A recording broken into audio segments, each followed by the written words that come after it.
Guys 30,000 के around में दो बेस्ट स्मार्टफोन आते हैं। जो पहला आता है Realme 15 Pro जो फिलहाल लॉन्च हुआ है, भाई बहुत ही नेक्स्ट लेवल का फीचर्स दे रहा है। बट यहीं पे एक आ जाता है Oppo F31 Pro Plus, बहुत ज्यादा लंबा हो गया भाई। यार Oppo में भी बहुत ही हाई क्वालिटी कैमरा और साथ ही साथ हाई परफॉर्मेंस मिल रहा है। बैटरी चार्जर तो ऑलमोस्ट बहुत ज्यादा दिए गए हैं दोनों स्मार्टफोन में। बट बात यहाँ पे ये निकल कर आती है कि आखिरकार अगर हम 30,000 रुपये पैसा इन्वेस्ट कर रहे हैं, Realme 15 Pro लेना चाहिए या फिर Oppo F31 Pro Plus लेना चाहिए। कंफ्यूजन तो है। अगर आप लोगों का भी बजट 30,000 के अराउंड में है, आई थिंक आप लोगों को वीडियोस को फुल देखना चाहिए। ये दोनों में से एक बेस्ट स्मार्टफोन हम आप लोगों को निकाल कर देने वाले कि कौन सा स्मार्टफोन आपको परचेज करना चाहिए, कौन सा आपके लिए बेस्ट होगा। सो लेट किस बात का करते हैं वीडियो को स्टार्ट। हेलो दोस्तों, हमेशा की तरह से मैं टिंकू एंड हमारे चैनल मास्टर मिस्टर टिंकू में आपका स्वागत है।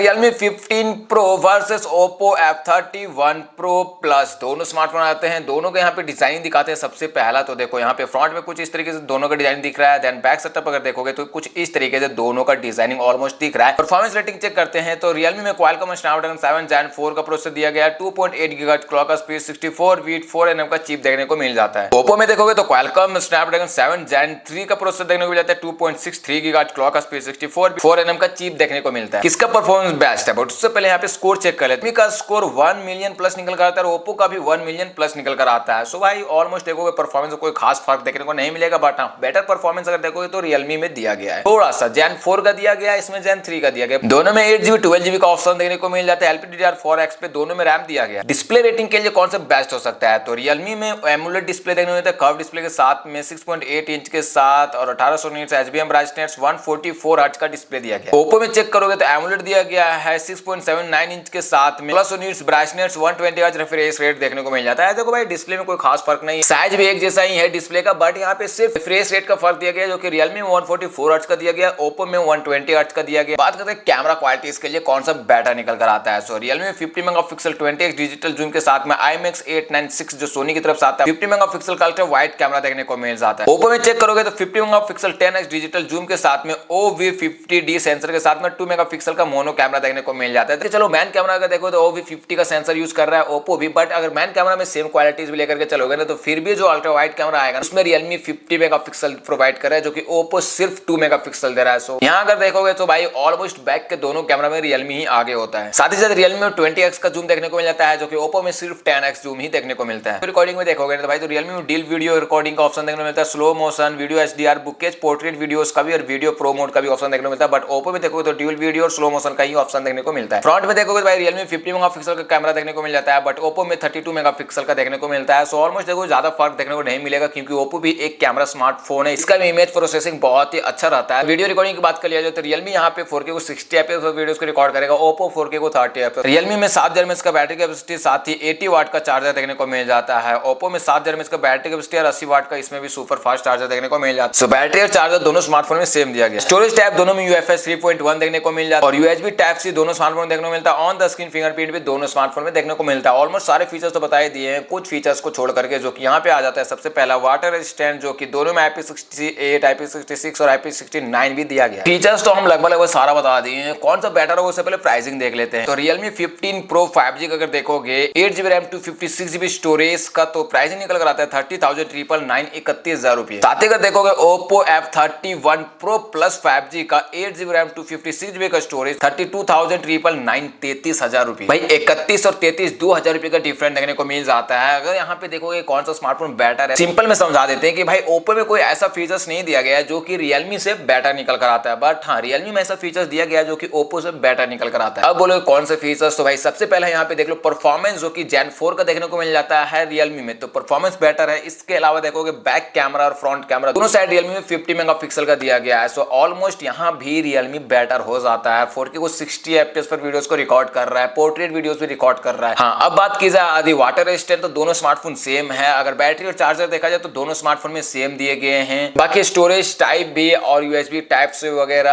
और ऑन द स्क्रीन फिंगरप्रिंट, ये सारे फीचर्स ऑलमोस्ट सेम दिए गए हैं। तो कुछ फीचर्स में Realme ऑफ कोर्स आगे है और साथ ही साथ सबसे बड़ा डिफरेंस निकल कर आता है कि यहाँ पे Realme 2,000 रुपये सस्ता भी है, 8GB और 256GB वेरिएंट वाला। मेरा ओपिनियन देखोगे तो भाई यहाँ पे Realme 15 Pro मतलब बेस्ट हो जाता है अराउंड 30,000 रुपये में। बट ये तो मेरा ओपिनियन है, आपको क्या लगता है नीचे कमेंट सेक्शन में जरूर बताना। और यदि वीडियो को लाइक नहीं किए तो प्लीज लाइक कर दो, चैनल पे नए हो सब्सक्राइब बटन जरूर दबाना। मिलते हैं नेक्स्ट स्मार्टफोन के साथ नेक्स्ट वीडियो में। Thank you for watching this video.